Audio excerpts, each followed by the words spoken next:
Welcome to the Unearthed Man podcast, the journey to becoming a conscious man, hosted by Milvo.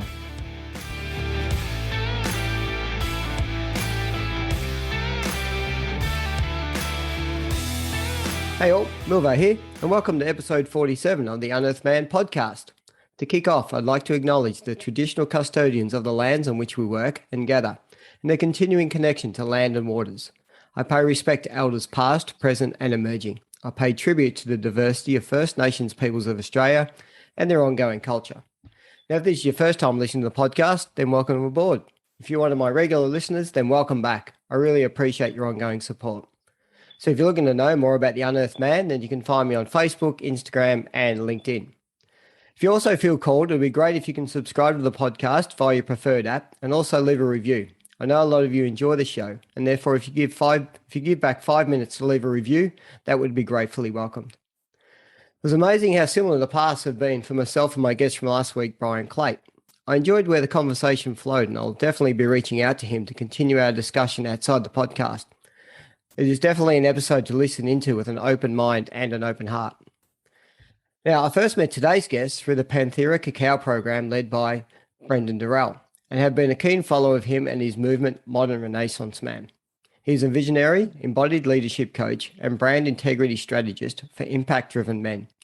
He's the founder of the Reflex Media, an agency focused on amplifying the impact of the men's wellbeing movement and redefining masculine leadership by bridging strategy and leadership coaching.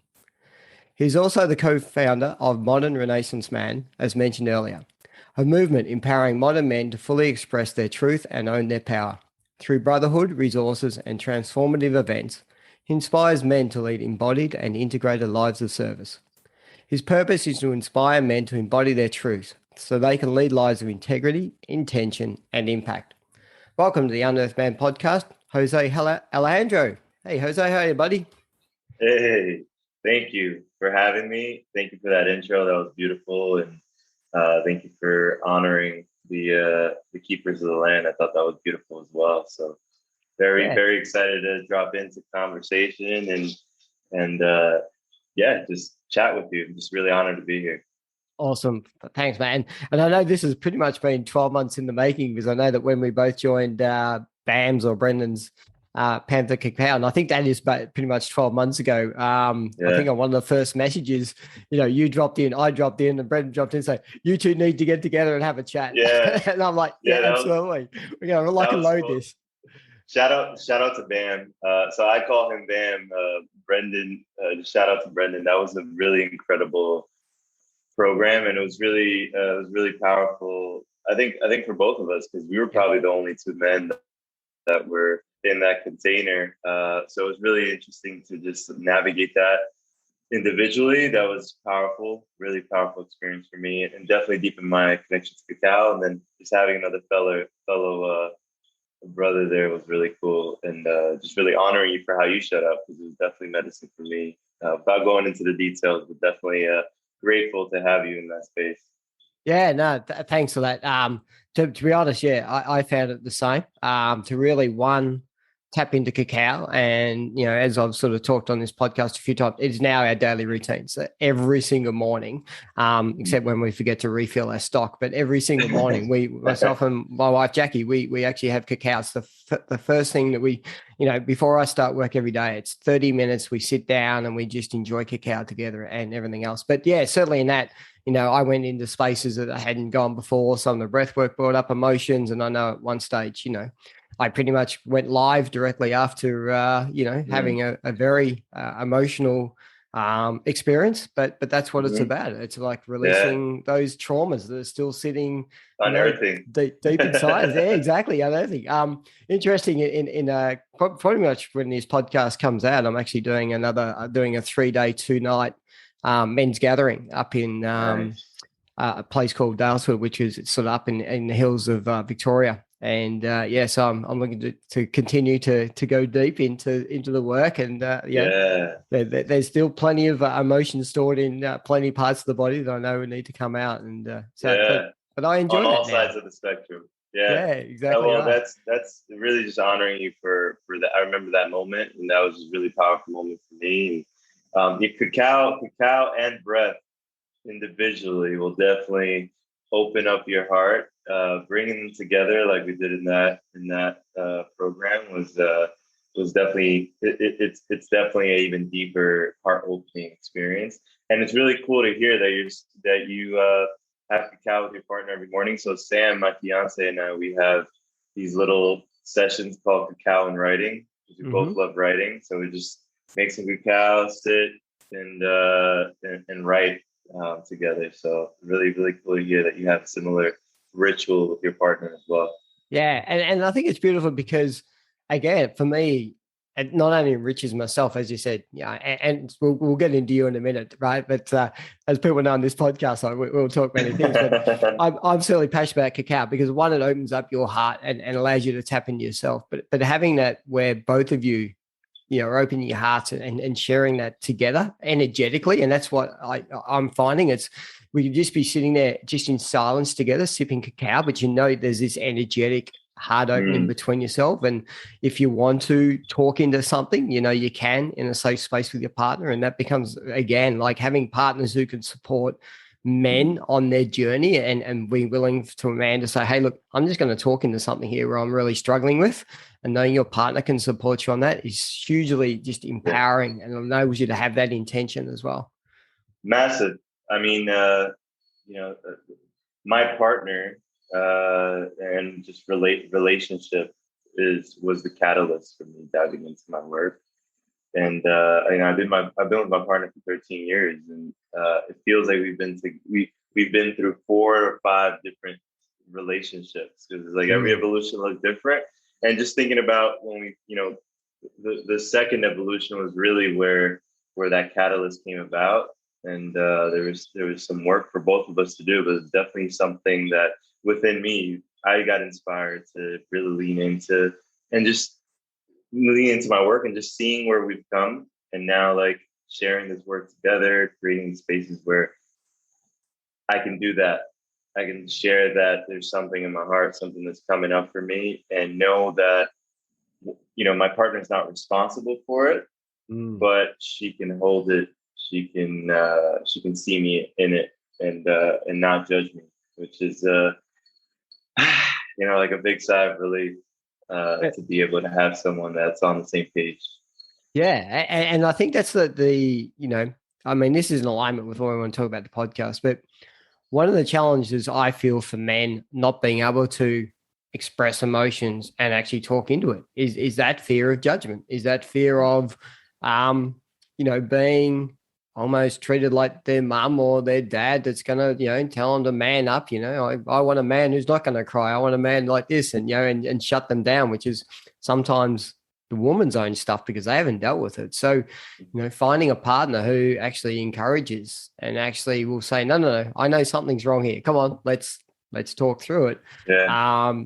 It does actually really deepen the relationship because, you haven't got that situation where at some point the kettle's just going to go off and the steam's going to go off and there's this explosion. Like the times that happens start to really minimize down, or in fact you deal with it straight away rather than waiting for 2 or 3 days. And it's hugely powerful. So for the women listening into this, like, learn how to provide quiet space. And same as when women say to guys, I don't want you to solve my problem. Guys are the same. I don't want you to solve my problem. Yeah. I could probably do that myself. I just want you to listen to the fact that I want to talk about something.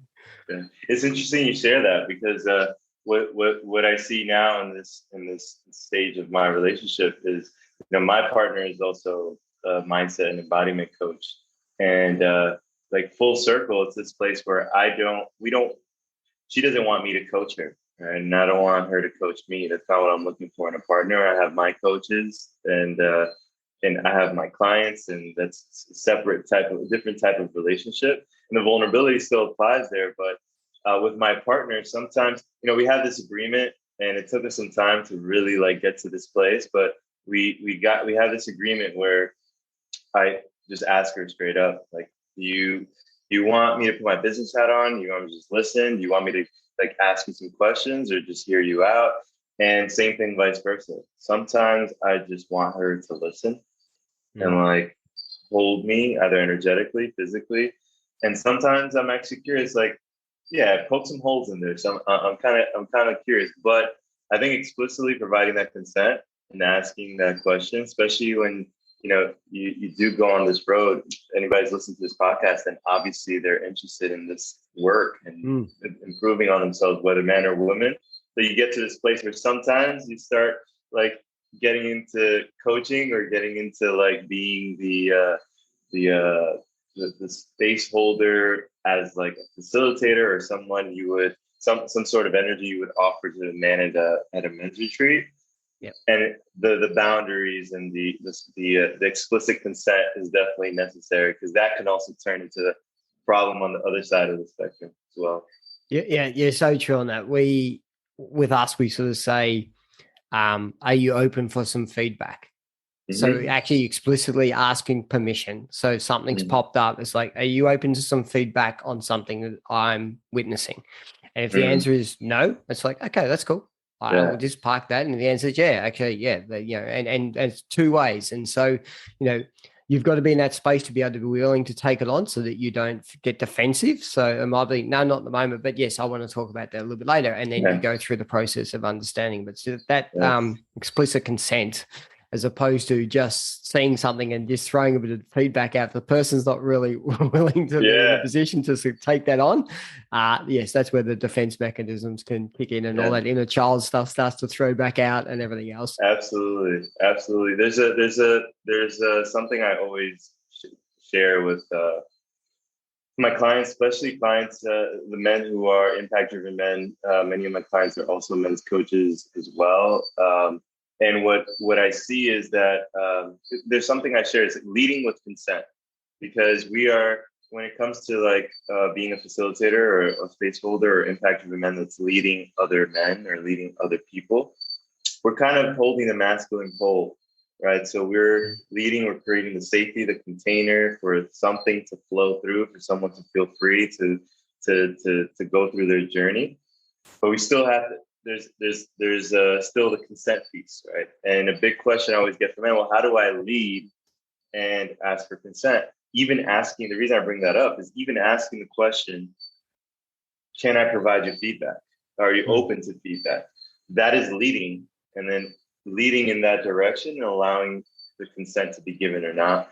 And I just really wanted to add that there, because I think it's very important. Like I know for myself, I had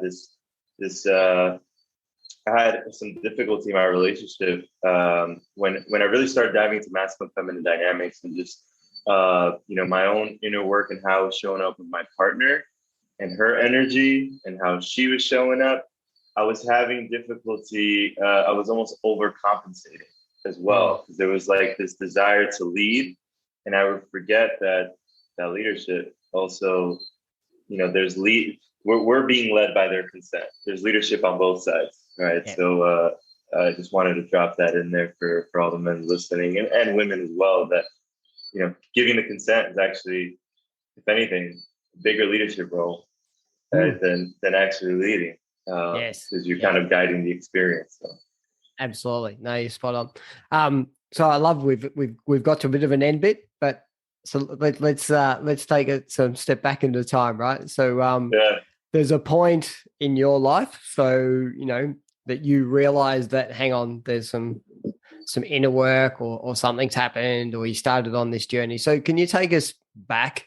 What was life like for you growing up? The neighborhood, the culture, what was that for you? And then was there a turning point where you're like, hang on a minute, this isn't working, and whatever else? Can you take us down that path? Yeah, absolutely. And I appreciate you asking and the curiosity. So there was a series of those events, but there was definitely a pivotal moment. So I was born and raised till I was about 5 in Puerto Rico, where I'm at right now. And my parents divorced for the first time. And the first time, my mom came to the States. My father stayed. My mom is New Rican, so she's born and raised in New York. Her parents in Puerto Rico. My father's born and raised in Puerto Rico, so he felt like staying. My mom wanted to go back home. So 5 years old, already already starting to figure out who I am as a kid, starting to make friends, because I'm playing games, going to parks. It's summer all year round in Puerto Rico. Yep. And I go to the States like literally winter. It was like midwinter when I moved. I remember this clearly. It was snowing, and and I didn't know where to fit in. What was interesting was from 5 to about 10, 11, I would visit Puerto Rico every summer. So 3 months, 4 months out of the year. And I started to notice something. So in the States, I was getting made fun of for my accent. And then when I was coming back to Puerto Rico, I was no longer Puerto Rican. Right. So it was like this, where do I fit in? Where can I be myself? Who am I? Which is interesting because I'm 10 years old thinking of this question. And I was also a kid that asked a lot of questions, which got me into a lot of trouble. So I was always seeking, and I was very curious. My parents got back together when I was 10. And my teenage years were very, my mom had a lot of anxiety. My father, speaking about repressing emotions and holding it on. He was always okay, but you can always tell he was about to explode. Yep. So there was like this just tension between them at all times. So my curiosity would add to that fire. My mom would get frustrated with me asking questions. My father would get frustrated with me because he would get in trouble whenever I got in trouble as well. So I got in trouble a third time. And that was a lot of my teenage years.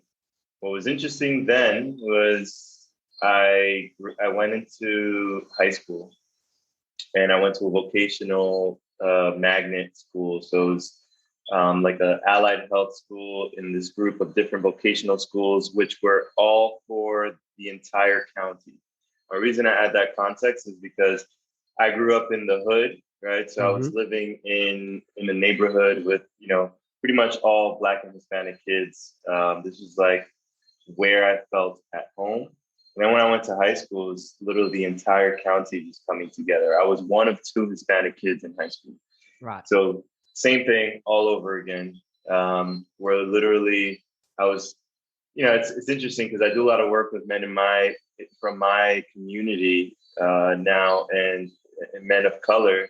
And sometimes that thought of like, you're too smart, or you're talking like you are, white, or you're doing this, that, third. And on the other side, in high school, I was, same. It was like, you're wearing your hat the wrong way. You're dressing like, there was this just questioning of who I am. And I was just trying to express myself, right? I didn't really know like who I was. I was trying to figure myself out, and it was every single direction. It just felt like, I had nowhere to fit in, which was interesting because now I see it as this I turn into this, I don't say chameleon, but just this beautiful, like, combination of everything. So I would say junior year, high school, senior year, I was already kind of feeling like, well, I got my own group of friends. I got my own lingo. I've got my own way of dressing up.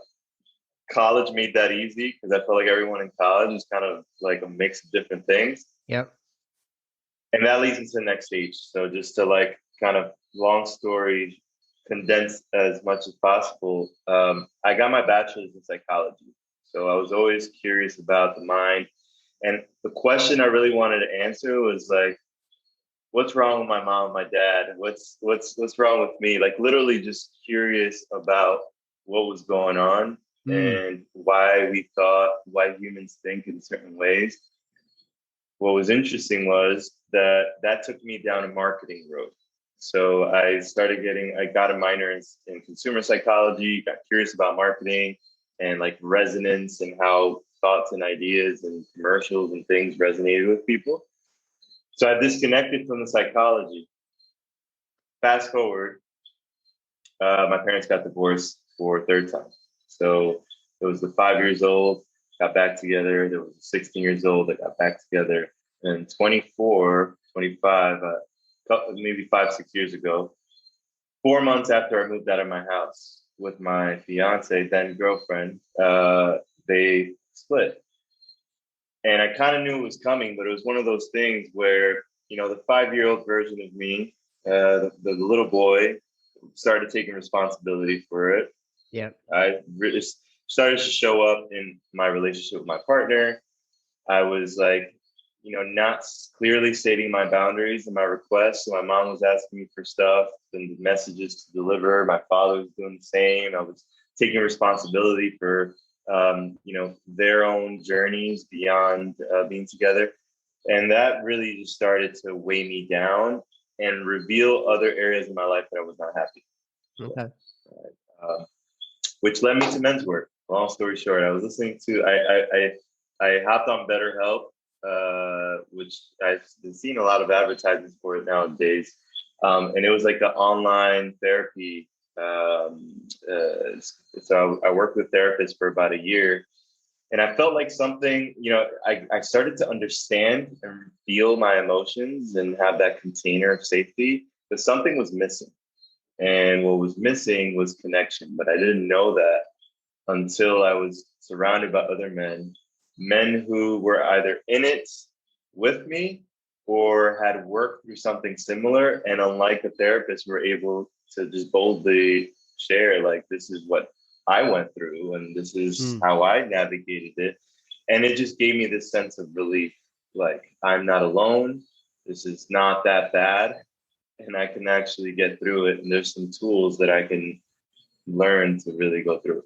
So that's kind of like the pivotal moment. And then from there, it was like, breath work, cacao, all these different things I started exploring, hiring my first men's coach. And that's really where things kind of led me to, oh shit, it's actually in my blueprint to be curious and ask questions and hold space for others. And it just made sense to follow that path of being a facilitator and coach and all of that stuff. So, thanks for that. That's a beautiful story. I just want to step back a little bit to some of the things that you touched on there. And it's probably more that concept of, as you said, at the age of 24, effectively the 5-year-old appears. And part of the concept around the inner child stuff is that we have all these points of time where our inner child gets frozen at that point in time. So when we talk about 24, the 5-year-old showed up, the 5-year-old doesn't know you're 24 anymore. Yeah. It just pops up and starts to act on your behalf, saying, hang on a minute, I had to protect myself at the age of 5. My parents are divorced again. I'm now in a relationship. I need to step in, and all those coping mechanisms we had at 5, I'm now going to step in and take over. Yep. And you're going, hang on, fuck off. I'm 24 now, right? So can you talk through, I'm interested as to, as you said, because that started to show up in your relationship, with your now fiance, but your girlfriend. How was that showing up for you? Like, what was that 5-year-old doing to try to protect you, or how was that 5-year-old part of you actually acting, and how were you maybe struggling with that or trying to understand that? Great question. Really great question. And I'm glad you went back to this. So I think that 5-year-old frozen in time was the same part of me that bubbled up when I went into high school as well. That part of the story. It was kind of like, where do I fit in? And I need to shift my truth in order to belong. Right? And when I was 24, and really just all of this bubbled up, what I saw happening was there was this rebellion against everything that I was comfortable with. So coming out of college, went into corporate, close to 6 figures by the time I was 24, like 2 years out, 3, whatever. And I had this vision, and I was neglecting this part of me that just kept gnawing at me and saying, like, there's something bigger, there's something that's inspiring over here. I would just ignore it, and I gotta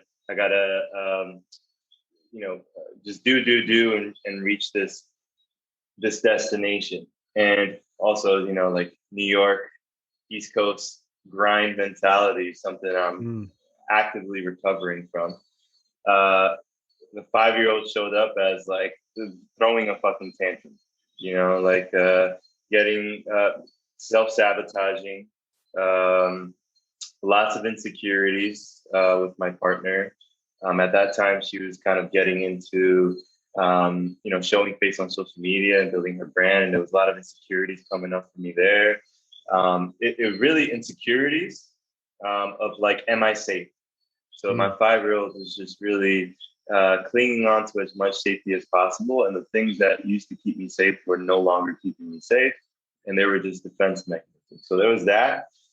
And, and that showed up in work and my relationship really strongly. So that was a really rough, I think 25, 26 was a really rough period in our relationship. And it was interesting because I was blaming myself for a lot of the problems we had back then. But I think it just really brought up my partner's trauma responses, because I was like so deep into my own that it revealed how much of our relationship is based on trauma bonding. So that was like the biggest thing. And I didn't know what the fuck was going on. And I knew my relationship was a very powerful one. And Sam and I really just felt really connected. But when this started coming out, I was like, this isn't me. And I'm like frustrated that this isn't me and it's showing up. And that's really how I started noticing that the same thing that I was doing when I was 5, my parents divorced, and the tantrum I threw, my mom brought me to the States, and the same tantrum I kind of did differently by having bouts of anger when I was 16, and I got into this high school, and it was showing up when I was 24 in like whatever was around me in that stage of my life. Okay. So thanks for that, because I think that's a really powerful message and again, I think you touched on the thing is this is happening, but I don't know why this is happening. It's not me.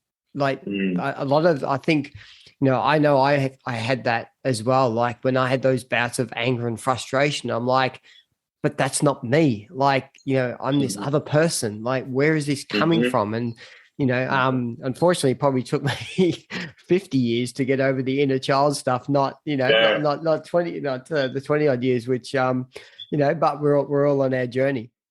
Yeah.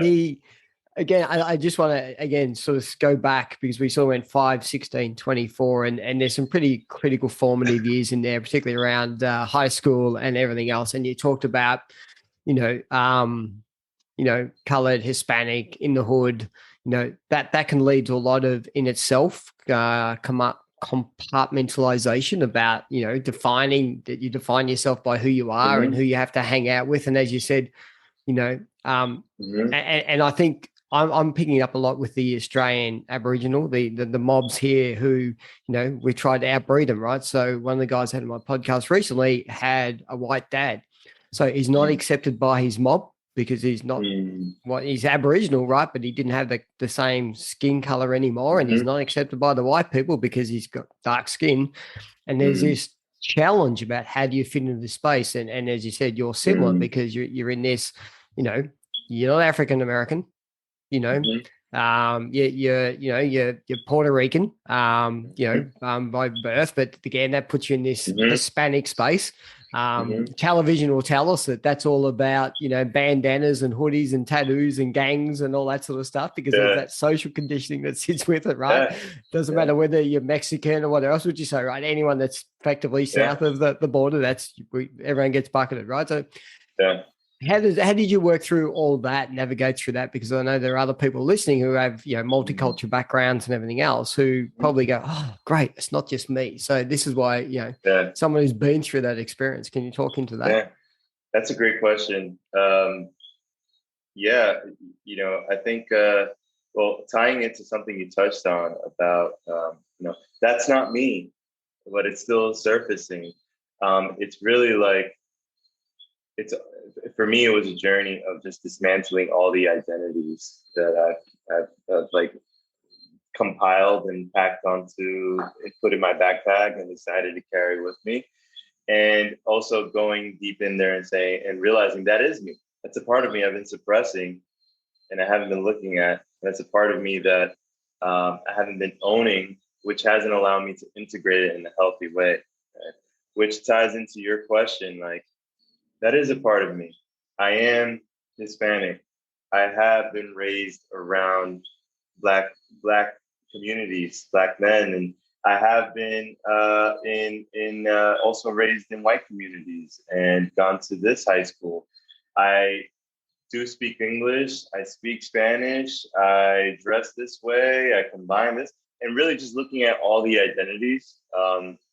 Obviously, when I was in the midst of all of this, it was kind of just like um, there's a bit of chameleon me, so trying to fit in, and a bit of just like, well, I guess I'm alone here, and I'm just going to do my own thing from a rebellious place, right? So that's really what I want to hone in on. Like there was this reaction, almost like sometimes independence is a reaction to the like running away from being dependent. There was like this rebellious part of me that was like, well, fuck all of you, right? Like I'm gonna do my own thing, and denying those parts of myself, kind of like what I was just saying. So denying that's because there was times where I was dabbling in the gang life when I was 15, 16, really just trying to fit in there. And that's a whole nother convo, initiations and feeling like we have community. But there were all these parts of me that like I just needed to accept. I needed to really face off with. I really needed to say like, okay, what do I like about this part of me? And what no longer resonates? I talk a lot about style, and identity is a big piece of it, and everything you just asked is how to navigate all of that. Because with style as an example, we could put things on, so we could put these identities on, all these things that we get labeled as, just in order to fit in, like costumes.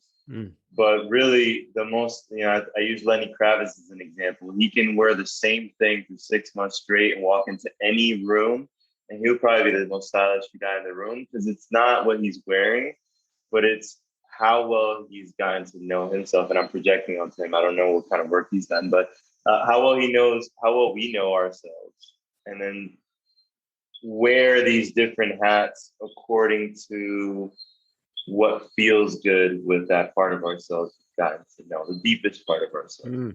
Now, I had no idea like I felt something like I would want to wear this or speak like this, and it felt good to me. And someone would make fun of me, or someone would label me, or someone would stereotype me, and I would hide out. But I knew it still made me feel good. Right? Now revisiting all of that through this work, like, oh, why is it, this ring that I wanted to wear when I was 15 years old, why is it that I wanted to wear it? I wouldn't wear it now, but what is it about that ring that I wanted to wear and then I put away once that one guy made fun of me? And it's like, oh, well, what I was really trying to express was my passion for XYZ. Yeah.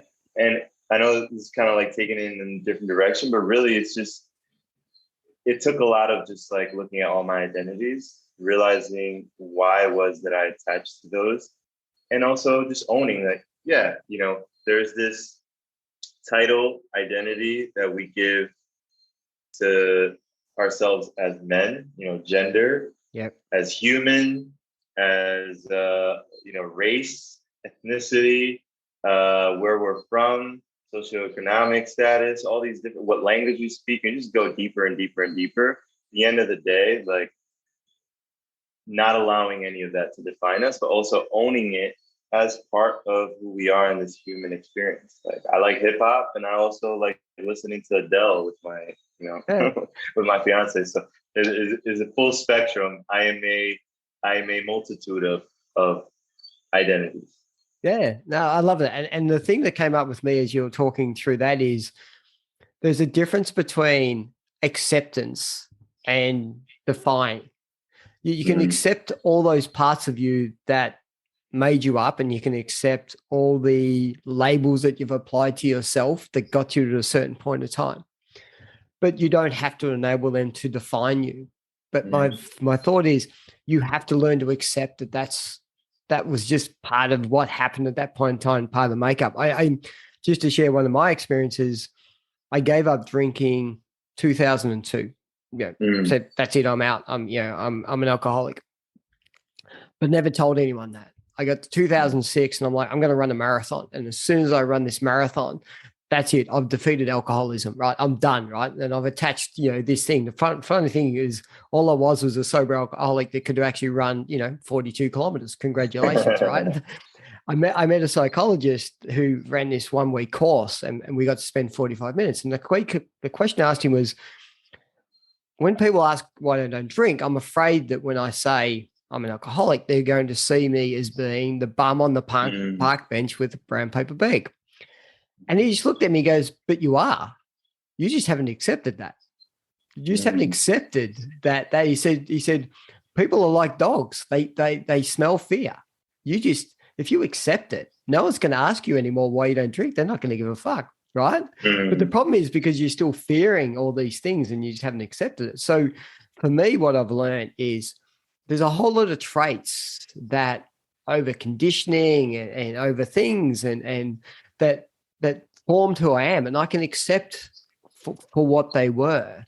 I don't have to allow that to define me moving forward. So, I'm heavily now, as you said, I did the acknowledgement at the start. I'm heavily learning all about the massacres that took place in Australia with the Aboriginals when the first fleets turned up. And, I'm actually connecting with, more and more Indigenous people.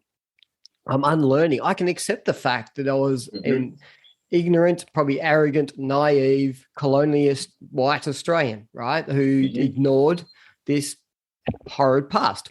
I can accept that, but that doesn't define me anymore. I can actually unlearn all these sorts of things. And I think that's part of how we can start to go through life, right? It's acceptance, move on, but don't let that define you as you move forward. So really just honoring you for sharing that. And for me, that's integrity, right? And it also shows that no matter what we do or how great our intentions are or what our how we're defining like being alcoholic, right? How you define that, no matter how much you've done in your life to define that, there will always be someone out there, people out there that project their own fears, their own labels, their own things onto you, their own associations to what that word means, right? And there's a freedom to just owning what it means to you, putting it out there and just allowing yourself to be in that truth, right? Like for me, it's interesting because for me, what I see is someone I admire, someone who I can actually trust more because he's owning that part of himself and defining it for himself, regardless of what the other 10 people for every one of me say about it, right? And I think the more we all, like as men, but in general, live in that way, that is me. I did commit that mistake, right? I did hurt this person. I did cheat on this person. I did do this, that, third. I did, whatever it is that it is for you, like ownership. There's so much freedom that comes with ownership. Like what you just expressed, just owning what it was and what we want it to look like and what it is, right? And that's integrity for me, regardless of what other people project onto it. So how does that look like for you? So, we've been through again. I know that we go 5, 16, 24, right? But you've landed at 24. And, there's a lot of background. As you said, you touched on the fact that you dabbled in, maybe I need to be part of a gang and maybe, I am interested in, we will double back on this. So there'll be another question. So I'll keep this in mind about initiation, because I know you talked a bit about initiation. I really want to talk into that as well. Yeah. So what does that look like for you? So obviously, 24, beautiful new relationship, a lot of stuff starting to show up. How did you move your way through that? This all happened to me because my parents did this to me and they made me move and they've divorced in and out to, hang on a minute, there's stuff I'm owning here.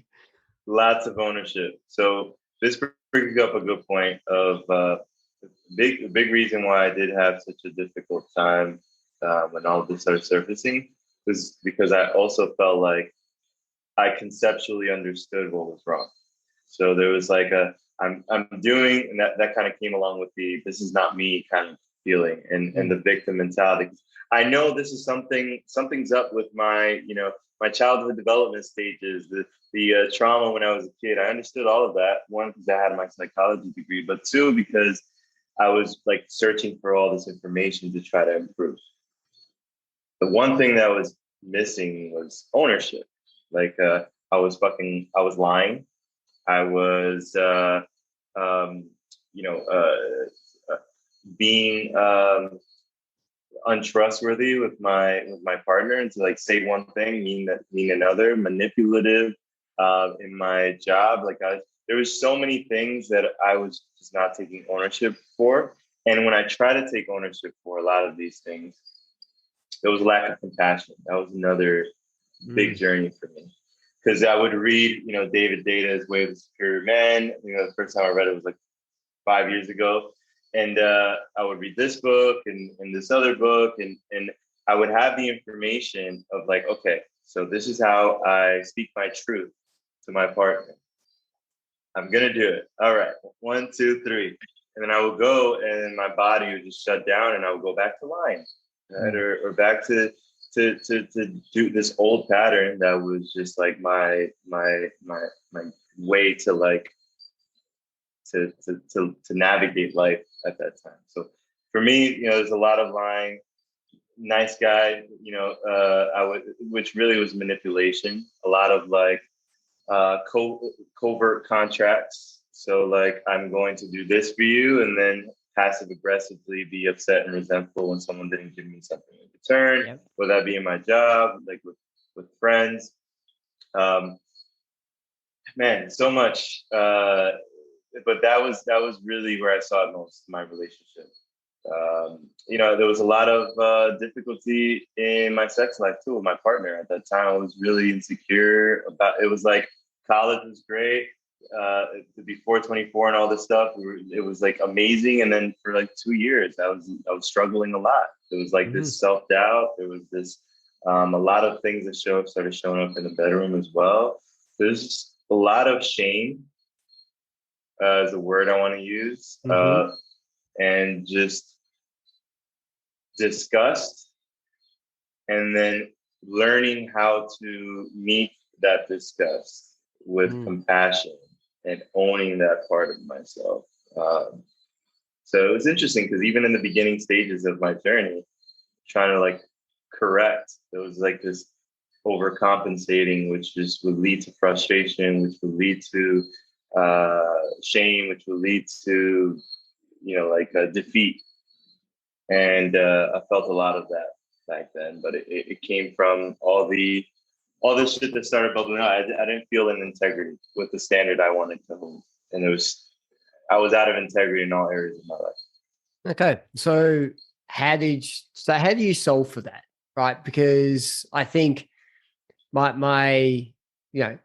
I'm trying to live less in a judgmental space, but more that inquiry observation space. And if I took an observation point of view, we do have a world of people pleasers. I think, it's a completely different topic, but I just see what's taken place in the last 18 months is the biggest world fucking mirror that's been put up. Right. Yeah. And you get to see everyone's looking at each other and how they're actually operating. It's just putting a mirror in front of everybody. So, but how do you work your way through that now, right? Because you've witnessed this out of alignment with integrity. So you have a choice, right? You either stay down that path and just allow every now and then the steam to blow out of the kettle and a big explosion, and then we move on, and you keep resenting when that person doesn't give back the favor, or you do something about it, right? How do you, because I'm guessing you're in the 24, 25-year-old bracket, which, one of the areas I want to work with people on is this, almost 26 to 35-year-old corporate who got promised the world leaving university. They're full of ego. They're full of this bravado.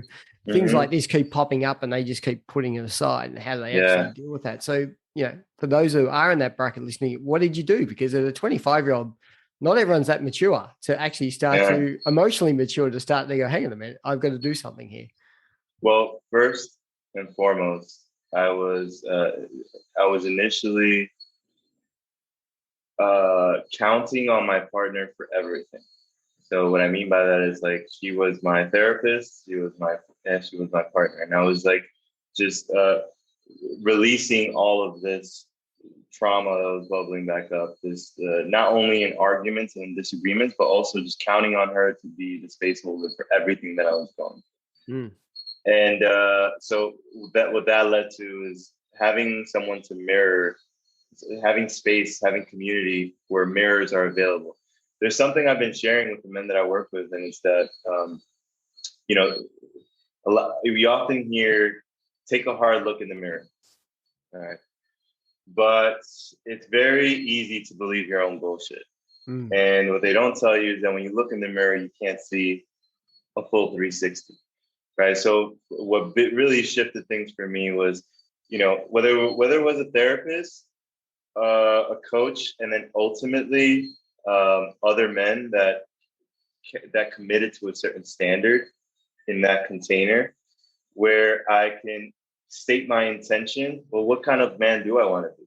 Right? Intention is first and foremost. Mm. Second, integrity. Well, what's the standard of my integrity? What are the values that I'm going to determine those standards upon? And how does it help me align myself with my intention? And then having that community and those mirrors that held up, that really just called me out on my bullshit. Yeah, really, which was uncomfortable. And then now I rely on it for every decision I make. It's like this, even when I'm actually at my best, that's actually when I want to hear feedback from my brothers, because usually there's some blind spot there that I haven't seen. And that's been my biggest medicine. And obviously, working with coaches as well. So going a little bit deeper, working with coaches that and facilitators that are trauma informed, somatic releasing experience. That was also powerful for me, because rather than escaping the feeling, there was like this almost like calling forward of, it's safe to experience it here. What's coming up? So brotherhood, which leads me to this piece. There's something about connecting with other men and just having that space. I don't care how safe we feel with women and how much work we've done. There's something that happens when men come together and have certain standards of accountability and no judgment and just safety, that you can feel if the feminine presence comes in, something shifts, right? Mm. And so something about having that container, because it allows our inner feminine to reveal itself. Yeah. That's another piece. So just that safety creates the opportunity for us to reveal that feminine within ourselves, which is, the wounded child, the 5-year-old that was coming up for me, didn't have a place to feel safe. Felt that in a group of other men. I love that. I haven't actually heard that described that way, about, when men with integrity come together.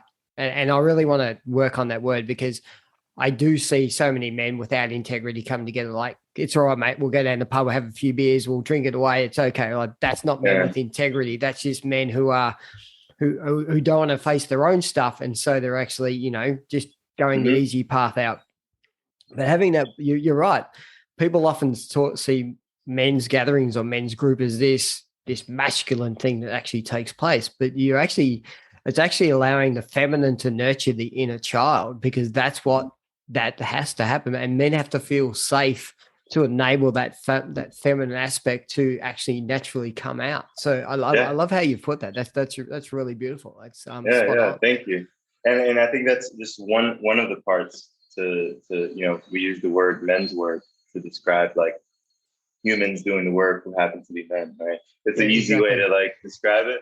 But there's also some context to it as well. There's like a different set of standards and things that really helped me as a masculine identifying man to be able to peel back those layers and reveal the feminine. And then there's the other part as well, that in those containers, there's almost like this this understanding that as one man is revealing this part of himself, there's also other men that are holding the masculine container there as well, right? So they are trusted because they've gone to those depths themselves. They've seen that, held that energy, and experienced it themselves. So they're able to hold it for me or whoever is accessing those other parts, which goes into, you know, how we come back to relationships. Right? Am I able to just, when it comes to like energies, hold the feminine and its beauty, and also its chaos as well, and be with it, you know, in a way that nourishes me, because I'm able to really just hold space for what I've seen within myself. So I really just want to share that you know, men's work, a big piece is about that safety, so the feminine could come out within us, but also in cultivating that container and sharpening that masculine as well, which I think as men we tend to, whether through because of our generation and society and what it looks like, or just in different stages of our lives, we go to the polarities of that, right? Like the overcompensating and like the masculine without any access to like the depths of our heart, and almost like feeling like we need to take or force our way through, penetrate our way through. And on the other hand, completely like almost surrendering and giving up our masculine power as well. And that's where you see the nice guy tendency sometimes also. So, and I've been on both sides of the spectrum, which is why just bringing this up, that men's work is about cultivating both. And really knowing what it is that we haven't been accessing for ourselves as we step into that container. Yeah, and I think to go back to, you know, some of the terms we used earlier, it's about just having that acceptance that, you know, even I think people have the misperception that, you know, when, you know, you're doing the work in quoted, you know, indentations, it doesn't mean at some point in time you don't end up still in that complete people pleaser space. It doesn't mean that you don't end up just being, you know, so process driven when your partner just wants you to hold space and you go straight to solution mode and you're going to solve the problem. Like, we still end up in those ends of the spectrum. Practice. What it is that the ability to actually, after that, reflect and go, that just still came up, but you can actually now understand and do some reflection. I liked what you said earlier about, you know, people doing work individually, you know, like take a good long hard look in the mirror. And I'm not sure whether in your psychology or psychiatry studies that you did, they touched on the Johari window. So the Johari window is a guy who created this 4 panes on the window. So if you think the good old fashioned window, top left-hand side is what you and I both know about each other. Right-hand side is what I know about myself, but you don't know about me. The bottom left is what you know about me that I don't know about myself. And the bottom right is stuff that neither of us know about each other, right? And some of that, for example, like if there's a car accident, we don't know how each of us are going to react. Am I going to be the one that just runs off or freezes? Or you just don't know until an event happens. But the key for me is the top left one's great, right? Because the more and more you trust and open up with people, the more you're willing to talk into some things. But I have to be willing on my right-hand side to go, I now trust you. I'm going to reveal more about me. And the more I reveal more about me, then we've got that shared understanding, right? The top left-hand corner starts to get bigger. But what I can't see about me is how I'm showing up from a behavioral point of view, how my conditioning is showing me up, how my language is showing up. Like I don't hear my language all the time, whereas someone else goes, you know, you use this all the time. Do you know you label yourself this way all the time, right? And so the more that you build this trusting space, the aim is that the top left-hand corner becomes really big. So everyone sort of gets to know as much about everyone as they can, but everyone's comfortable to say, hey, every now and then, you know that you do this. I'm just going to give you some feedback, as we spoke about earlier. And I really love that concept because it's a really good thing about how much of the top right-hand corner, which there's deep shames, disgust, guilt, am I not willing to share to you? And the more I can let that out and release that to you. So that's that mirror thing for me. It is, I can look in the mirror, but how much of what am I seeing in the mirror? Am I feeling disgust and shame? I'm willing to tell you about. Yeah. But how much are you seeing that I'm just talking bullshit in the mirror and that you're going to call me on? And so I've got to be willing. So for me, that's always been a really nice model for me to operate on with other people as well. So yeah, I love that. And I think what I just imagine is like the more of these things are revealed, that other box in the bottom that we don't know about each other actually starts to get some information in there, right? It's like well, I noticed that you respond this way when XYZ. I actually trust you more for revealing that. And even if you do have a tendency of running away in a car accident, like I know that you are willing to look at that part of yourself and be with it, right? Which brings this kind of there's awareness, possibility, and action, right? And I think that's another piece to having those mirrors is that oftentimes we're aware, at least a bit, but we're comfortable in that like just awareness.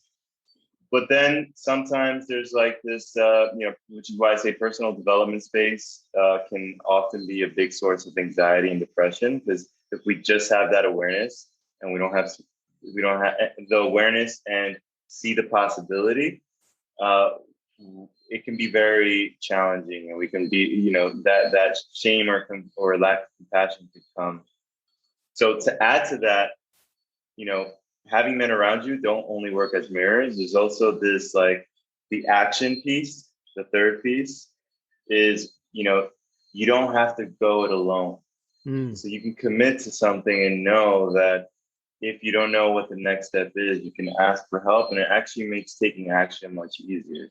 You can take action to have a misstep, drop the ball, and the other men will remind you of what you're capable of, so that when you do have those thoughts like, I fucked up, I'm a failure, or whatever it is that comes up for us individually, you have others that have seen those other boxes that you described and say, hey, man, let me also hold back the mirror to you to show you who you really are. You're actually very capable of solving this problem and taking action. You got this. So I just want to add that piece of action is another,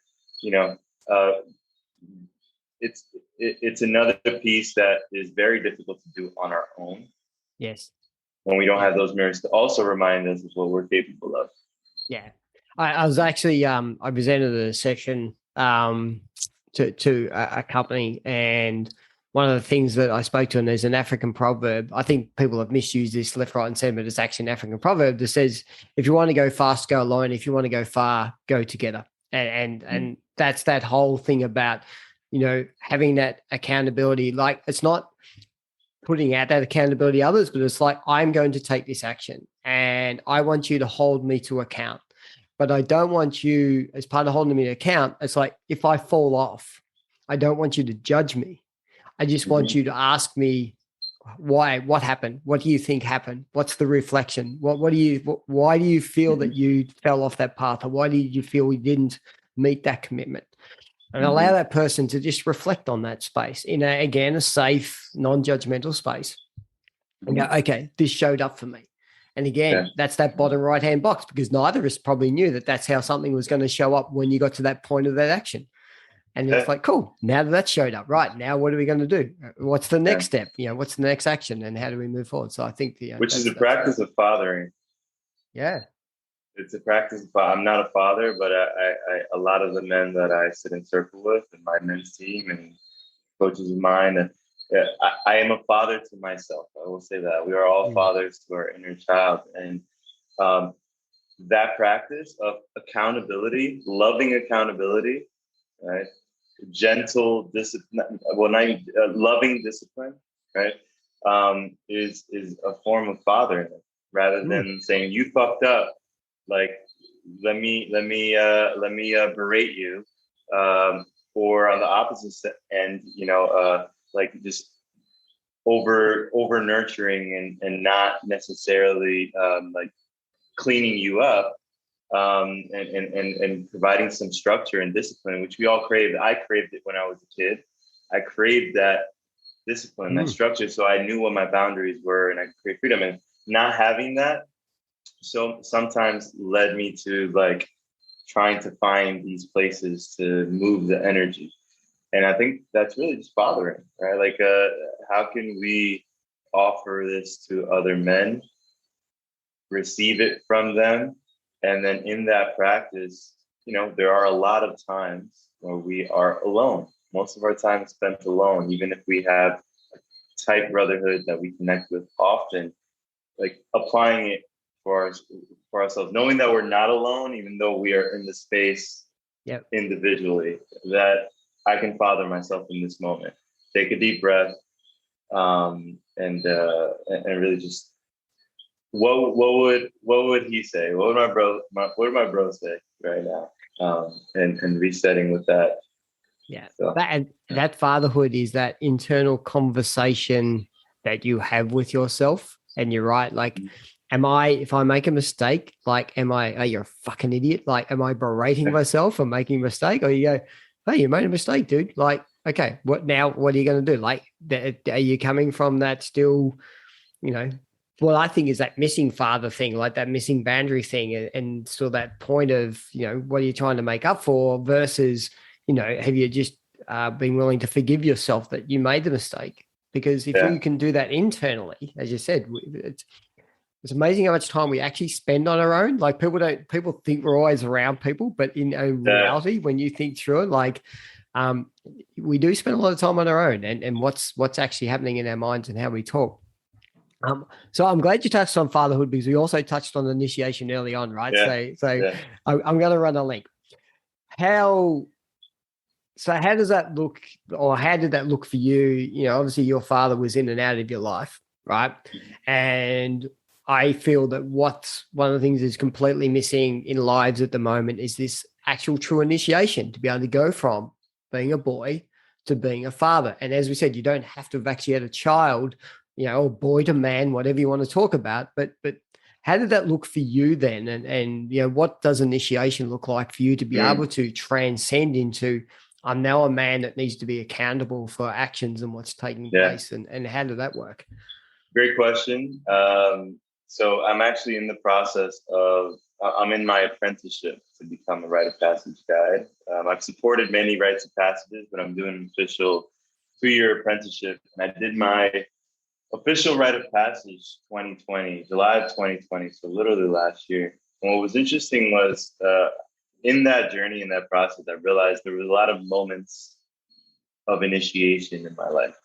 Right? There was like losing my virginity, moving to the States, going to college, a lot of different things that I can think about that were initiations. However, so the word initiation is like you're being initiated into a community. You're stepping into a community of others that have gone through a similar process. Right? I'm no longer a virgin. That means I'm initiated into, right? And what I realized, though, that most of those initiations are either self-initiations without any guidance or understanding of the meaning behind that initiation. Oftentimes doing it with intentions that weren't aligned with my truth and maybe came from a place of ego. And in community, there were a lot of times that I was initiated by uninitiated men. What I mean by that is, it's kind of like college, going into a fraternity. And I was never in a fraternity, but I've had a lot of conversations with men who have done their rites of passage after this or not, that, they go through this initiation process to make it into the fraternity. And sometimes, to use the word toxic, this is the one that is used often. We could use the word toxic, but even just unhealthy forms of initiation, which actually create more harm than they do good. They draw us further away from service to our community and to society and to the world than towards something that's more selfish desires and self-driven. So with Rites of Passages, it's all about initiated men initiating men. So men who created an intention or created an intention through a intentional traumatic experience, or sometimes just intentional challenging experience, to be men of service, to serve the community, to do this work and commit to this work. Right. So that might look different for everyone. I don't know. Different containers do different things, and I think there's still a lot of initiations happening that have the right intention, but like even fraternities, there's the right intention, but there's still like this disconnection from all the work that we've spoken about up to this point in the conversation.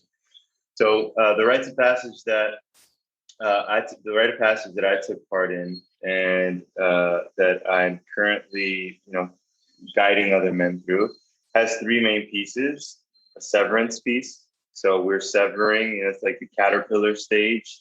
We're severing from something or a version of ourselves, and we're deciding what we want to take forward and what we want to leave behind. There's a threshold stage, and that's like, that this is the piece that you're speaking of being alone, right? The cocoon stage. You're in your muck, you're in your stuff, and you're connecting with either nature, a challenging experience, something that brings you face to face with all the things you decided to sever and all the things that you decided to bring forward.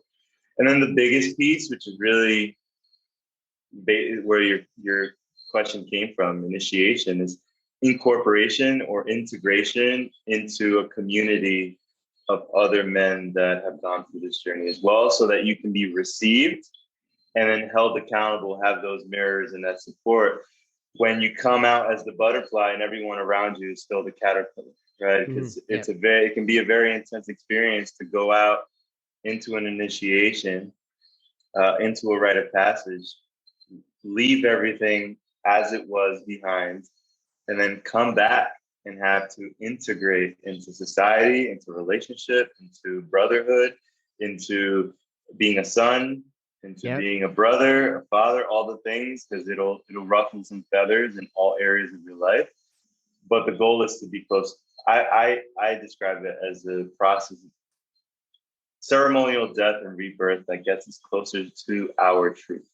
Yes. Not everyone will accept that truth, but we will definitely be living a happier life by being closer to that truth. So that's what initiation means to me, and like a official initiation from boy to man, because there's a lot of men that are boys in men's bodies, and I was one of them, and I feel like it's also an ongoing journey. So there's still this evolution where kind of like our emotions, our inner child should never be ignored, but you don't want him to take the wheel, right? Yes, So exactly. so that it's an ongoing journey. But I know that was a lot. That's how I see initiations, and what my perspective on initiations has shifted into since I did my own rite of passage. So your rite of passage, was that the 4-day in the desert, water only? Yes. Was that through the Rising Man, through Jetty Azuma? It was through Rising Man. Jetty, Phil Gomez, Jetty Azuma, Phil Gomez, and Sean Berry, two great teachers of mine. They're actually I'm apprenticing under them, and they come from a line of School of Bloss Borders and a few other lineages there. And it was 4 days, 4 nights, but usually I say 4 days, 4 nights, and guys are like, oh, okay, cool. It wasn't like I got dropped off in a van 4 days, 4 nights and came back out. There was 2 months, 3 months of severance. So coaching, community, a lot of being put to the fire and at the edge of I was being called on my own bullshit, and I couldn't run away from it because I committed to take a hard look at it. And then it's 8 days out in the wilderness. So it was 2-3 nights before we went out to fast. And that was still severance process. So we're in the severance phase, but in person, more embodiment. The 4 days out there, which, I'll keep some of that behind the veil, but it was a very intense 4 days and 4 nights, which really created this beautiful imprint in my mind that I will never forget. A lot of prayer, a lot of gratitude, a lot of crying, a lot of grief, a lot of dying, a lot of rebirth, all of the above. And then coming back out, being received 2-3 nights after those 4 nights. And then the incorporation phase after we come back home, still having that community to say, oh, well, I try to speak my truth to my partner, and this is what I was met with because she wasn't ready for it, and having that community to see if there's any bullshit I'm hiding there, and also just support me through my delivery of this new version of myself in the real world. So that's who I did it with, and big just shout out to Rising Man and all of them for just how they contributed to that journey and still are. So. Now, I had a chance to speak to Jetty on the podcast as well. And I also, Bam, that we spoke about at the very start for Brendan Durrell.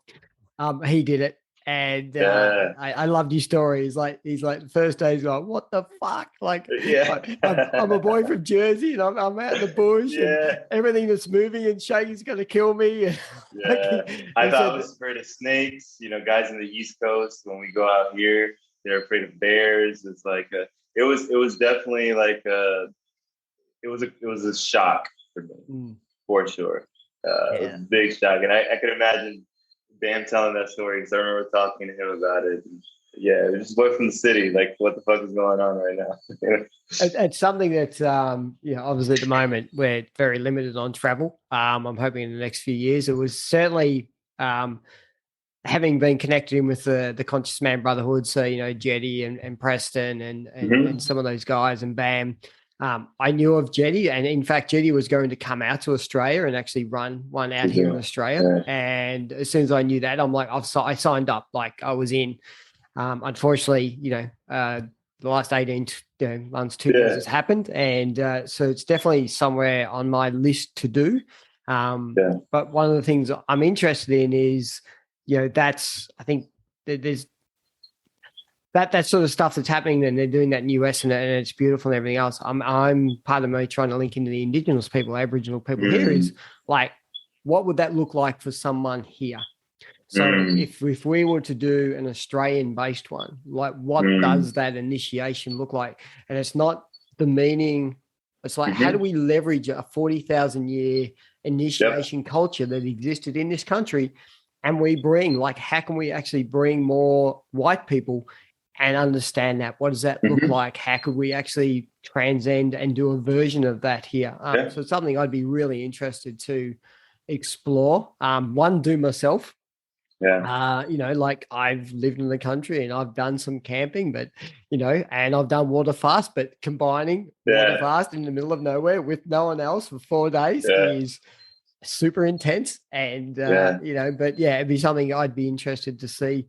And part of the gathering I'm about to go to, it is on country. It is very much aligning a bit to, connecting in the country. So I'm interested to see what would that, if we were to do something similar here, combine the both. So that'd be pretty awesome, I reckon. That's powerful, and really just honoring you for honoring, the lands and the indigenous and the traditions and of the ancestors of that land. Because similarly, in the Rite of Passage, I did mine in Death Valley in the West Coast, and we used the medicine wheel, which is a Native American tool.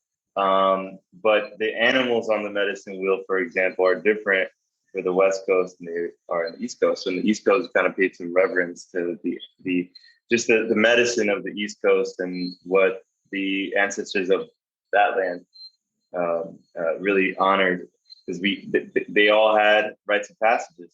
And now, actually, my goal, my vision is to bring Rites of Passages to Puerto Rico. So there's some beautiful mountains out here, and although it's not as prevalent anymore, the Taino culture, it's really, I mean, it's something that we connect to as individuals, and there's communities that kind of honor it, but it's not as easy to access as other indigenous communities in South America, for example. Just really, I've been starting to read up on how Rites of Passages look like for them. How would it look like here? So I think it's really cool, and I would love to hear how that looks like in Australia, and how to do, and how that kind of bridging the ancestral wisdom with this, these principles of men's work that really aren't new, but we kind of like labeled with new frameworks and ways of accessing, kind of crashing together. Yeah. And I love that you're looking to bring that, as you said, into Puerto Rico, given that you've got that heritage in the background. And again, it's that honoring of your background, your heritage, your ancestral heritage. Mine's very English Irish. And so, but mine is like, I can't reverse colonialism. I can't take that away. Like, we've invaded this country, we're here now. But what we can do is to say, how do we actually honor those traditions? How do we actually still honor and bring some of that to be? And by bringing more, I suppose, white people, if you want, for a better term, non-Indigenous people through that process, hopefully that gives them a more of an open awakening, and we can be more allies and more supporters of, what is now a declining population here in this land. And I think, sadly, it's happening across the globe. I mean, the true Indigenous, because of, again, all the invasions that have taken place, and all the, if you like, the crossbreedings and the breeding out and everything else, it's becoming less and less. But that's a completely, I think that's a whole new podcast somewhere else that we could probably talk about. But one thing I'll touch on really briefly is that, we spoke about ownership and accepting all parts of ourselves, right? And sometimes that's multi-generational. Like, we're healing, and we're taking ownership for trauma that happened not during our lifetime, but epigenetically, on a scientific level and a spiritual level as well. We're often carrying that, and there's an opportunity to not only do our own work, but also, as we do our own work, we're actually healing generational trauma as well, right? So what you just shared is you can't necessarily take ownership of, you can't go back in time and stop something that happened, right? But you can't do that in your own life either, right? So the only thing you can do is take ownership of it, and decide what you're going to do now to come into integrity of what you would like it to look like, right? And what you can actually, maybe it looks even better now because you've learned from those mistakes that maybe may have not been your own in your own generation. So, and I only say that because, ancestral healing and really generational trauma work is a big part of my work as well. And sometimes there's things that come up for me that I'm like, this isn't my own. There's something here, it's some shame or something I'm carrying that actually predates me. And there's science behind that as well. So it's really powerful stuff to look to explore.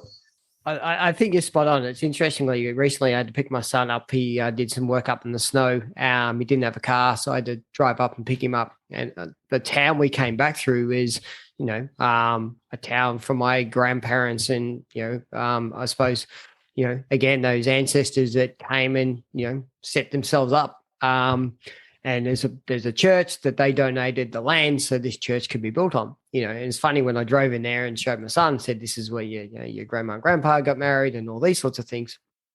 The conversation I had is, they donated this land that they stole to the local church, type of thing. And you just think through those words and go, probably that's what happened. Like, at some point, there were Indigenous tribes that were living here. Like, they were making the most of these beautiful valleys. And so you're right. There is I can't change it, but I can actually go through the healing process and work through how we can actually, I can actually be a catalyst to change and bring stuff in. And if I can hand that down to my kids and they can hand down to theirs, then we have a new generation that can actually be, a bit more interconnected on how all that works. All right. So this has been an awesome conversation. I really love this. And you've been hugely generous with your time. And I know there's probably a lot of other pathways that we could go through. Yeah, absolutely. So, but I think there's probably another hour or so conversation. So, for what I'd like to close out with is just a message, for people who are either in the work, want to do the work, or are just listening to this, or, the females are listening who have got partners, is there anything that you would just like to leave a bit of a message for them about, your journey, or what you think they could do, or, what's something that they could just think through and as a bit of a takeaway? Yeah. Well, as I heard you say the word journey, what comes up is, it's a journey. We're human, right? And really just have compassion for yourself. Even this week, I had some stuff bubble up for me because I'm in the process of change and evolution.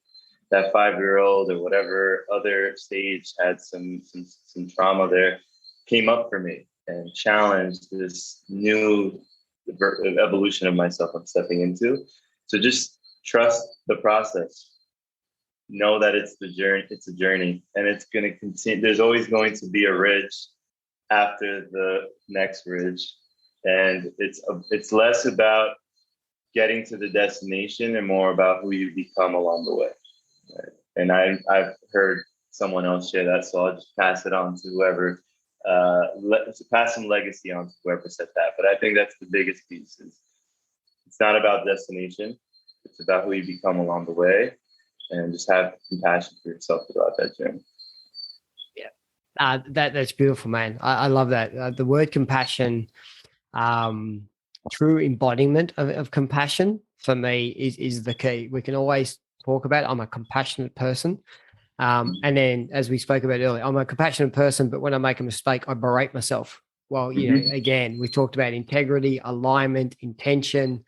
Like, that's the key for me. Like, is what you're saying and what you're doing, are they absolutely in alignment, and is there congruence? And if there is, then you're definitely down that path. So no, I love that ending message, man. That's fantastic. 12 months in the making, but it's been fantastic. Yeah. We had this opportunity to connect, and this is what I love. Like, you're sitting in Porta Rica, I'm sitting down Ocean Grove in Australia. We're worlds apart, but we get to have these beautiful conversations. And for me, I feel there's a definite energetic connection. And that's what people don't understand. Vibrationally, we're just connecting in this beautiful conversation. And I love the fact that we've had this opportunity. I might have to message Bam and say, "Yep, we finally did it."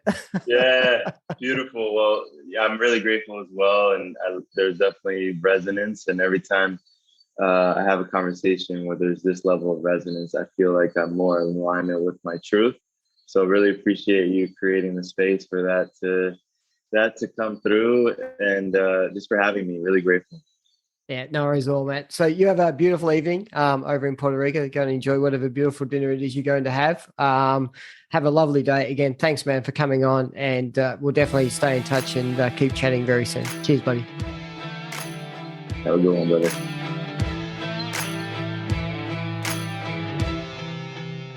So, hey, folks, I absolutely love that chat. As I said, Jose and I have been, back and forward looking to connect and find a time for us to link up. And I'm just generally really happy and excited that we've had this chance to talk. It's our first face-to-face conversation that we'd had. And, it just constantly reaffirms just how many wonderful, beautiful men out there who are just willing to be accountable, have integrity, do the work, but be of service. I mean, that's where part of the message that Jose spoke about, this rites of passage, it's actually then him going on to signing on to be of service for communities, for people, for men, and that's his journey, not only for himself, but to provide that space for others, which is amazing, because that in itself lifts the level of consciousness across the globe purely by doing that. So, like always, I'll hop off this in an absolute buzz, be bouncing around the house, full of energy, because that's what I take away from this. So, Jose, again, thank you. I love that chat. You're such a beautiful person. Thank you for agreeing to come on board. So that's a wrap. So as I said, you can find me on Facebook, LinkedIn, and Instagram. I'd love for you to drop a rating. I'd love for you to drop a review. Not that I want the validation, but when you do that, it means that it actually starts to go up through the list, and it pops up as, preferred podcast for other people, because it's about getting this message out to other people. So if you do that, that'd be great. You all have a beautiful day. That's episode 47 of the Unearthed Man podcast. This is Milvo sending you much love and care.